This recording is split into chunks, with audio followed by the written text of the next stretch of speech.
Oke, teman-teman yang menonton video ini boleh panggil aku Isa. Jadi, di video kali ini aku mau menunjukkan salah satu fenomena kimia yang sering banget terjadi di kehidupan sehari-hari. Lalu, fenomena kimia itu banyak banget loh di sekitar kita.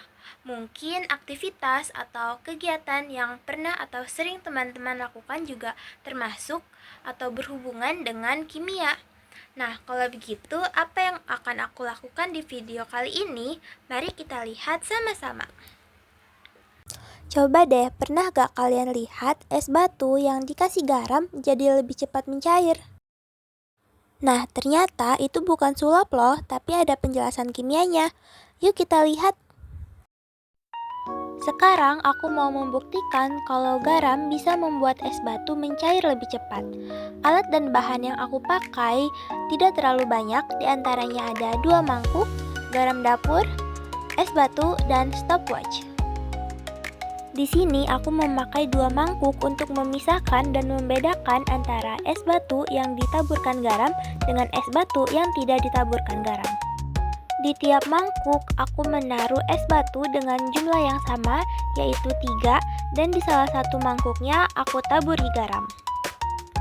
Lalu selanjutnya aku menyalakan stopwatch dan aku tunggu sampai waktu menunjukkan sudah 5 menit.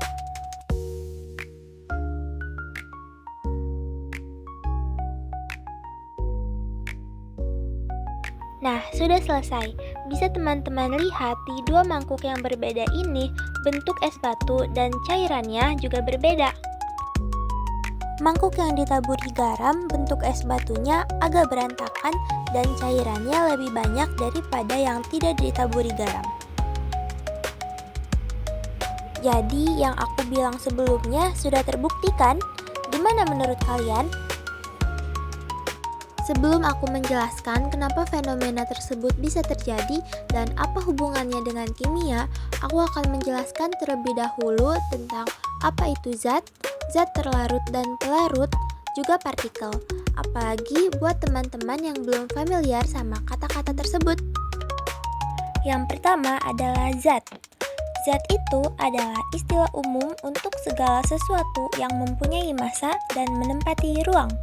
Zat bisa berbentuk padat, cair, gas, ataupun yang lainnya. Contohnya begini, kalau kamu lagi bikin kue, kamu pasti perlu bahan kayak tepung, gula, dan telur.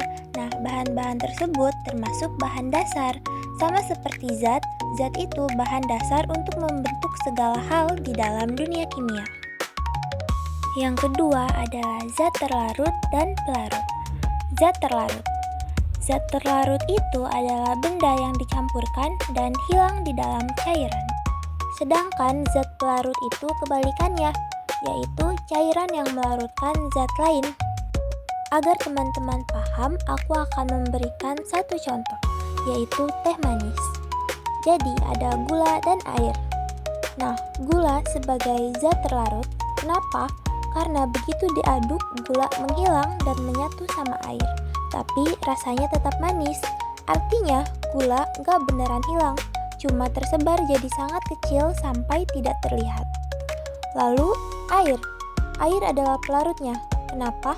Karena air yang menerima gula dan bikin gula menjadi larut. Lalu yang terakhir ada partikel.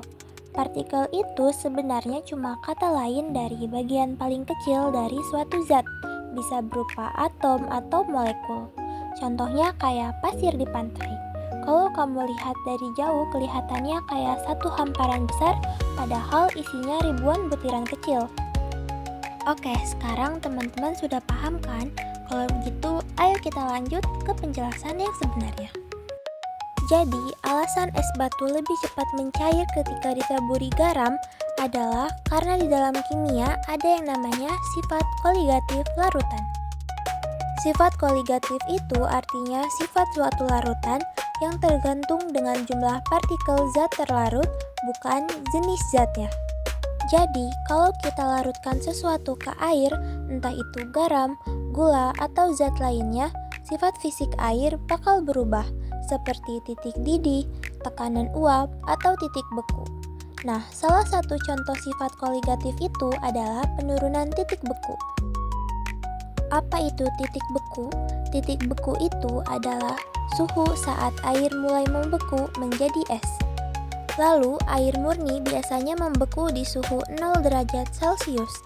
Tapi, kalau kita tambahkan garam, garam itu akan larut di air dan mengganggu susunan molekul air yang akan membeku. Akibatnya, air butuh suhu yang lebih rendah lagi supaya bisa menjadi es. Misalnya minus 3 derajat Celcius atau minus 5 derajat Celcius. Jadi, saat es yang dikasih garam ada di suhu ruangan, suhu itu sebenarnya sudah jauh lebih tinggi dari titik beku barunya. Itulah kenapa es yang ada garamnya jadi lebih cepat mencair. Fenomena ini disebut penurunan titik beku atau freezing point depression. Apakah teman-teman tahu penurunan titik beku ini ternyata juga berguna banget loh di kehidupan nyata? Contohnya di negara bersalju. Orang-orang biasanya menaburkan garam di jalanan supaya salju cepat mencair dan jalan tidak licin. Jadi kesimpulan dari video kali ini, garam bisa bikin es mencair lebih cepat karena garam menurunkan titik beku air. Sekian yang dapat aku sampaikan, semoga bermanfaat bagi teman-teman dan sampai jumpa di video yang lainnya. Dadah!